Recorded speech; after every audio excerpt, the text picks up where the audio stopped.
Commerce has changed in the past 5 years by the rise of e-commerce. It's become the main area and the main location that consumers are expecting to find the brands they want to do the bulk of their shopping. As recently as 20 years ago, you predominantly went into a store to research a product, right?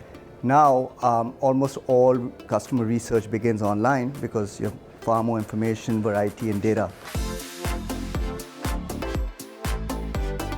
It's really a digital-led economy right now, and from the perspective of people-based marketing, right? We're smarter in the way that we're targeting consumers. We have a better understanding of where they're shopping, how they're shopping, which has been really dynamic. Amazon has clearly been the 800-pound gorilla in the commerce space. And we've seen how Amazon has impacted people's expectations. I think it's a world where if anything takes longer than 2 days to be delivered, you wonder what's wrong with this company. The customer, as we've seen, really likes to see visual ads. So where text ads were very heavy for Google years ago, in the past 5 years we've seen shopping be one of the fastest growing products that they have. When it comes to commerce, one of the biggest impacts is that consumers now have so much visibility and transparency into products from around the world. In the last 5 years, two things happened. Digital got embedded in culture, which changed the expectations from consumers and how they engage with brands. But also, digital got embedded in organizations. It's more important about how easy you are to transact with.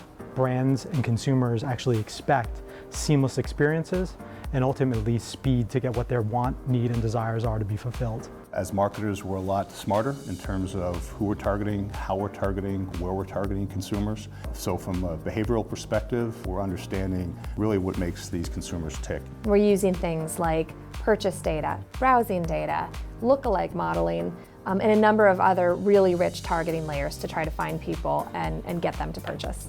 The biggest challenge I see is the brands figuring out and understanding how to give the consumers the exact right brand experience across the entire e-commerce landscape. Over the years, MKTG has worked with some of the leading and most relevant brands in the world, helping to develop commerce programs for them. The majority of them have been more brick and mortar presence, where we've been in and set up semi-permanent to permanent to pop-up locations for each one of them. And the nice thing and the point of differentiation for us has been the ability for us to basically integrate a lot of the digital technology into these activations on site. At 360i, we're particularly focused on, where are the areas that change is happening so fast that the market's not able to keep up. And those are places where we create what we call gap technologies.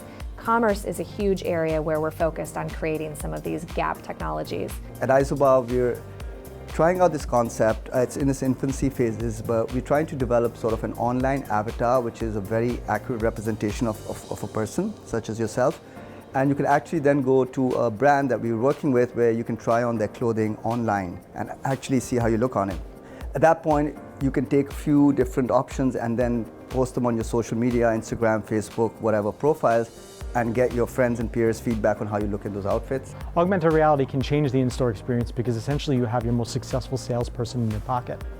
Users can take their phone, put it up against a product, and ultimately get all sorts of information about what that product is, who's using it, how it should be used, whether it's right for you, and also they can get ideas about how to cross-sell, upsell. I think in order to keep up with the pace of change, you need to spend a lot of time really looking at what your competitors are doing and making sure that you're on top of best practices. The malls that we know it, the physical malls are going away.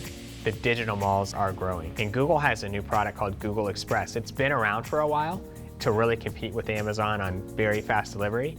But what they now have is they have Costco, they have Target, they have Walmart. And so if a customer wants to go to one place and buy from those in one place versus having to go to each site, they can now do that.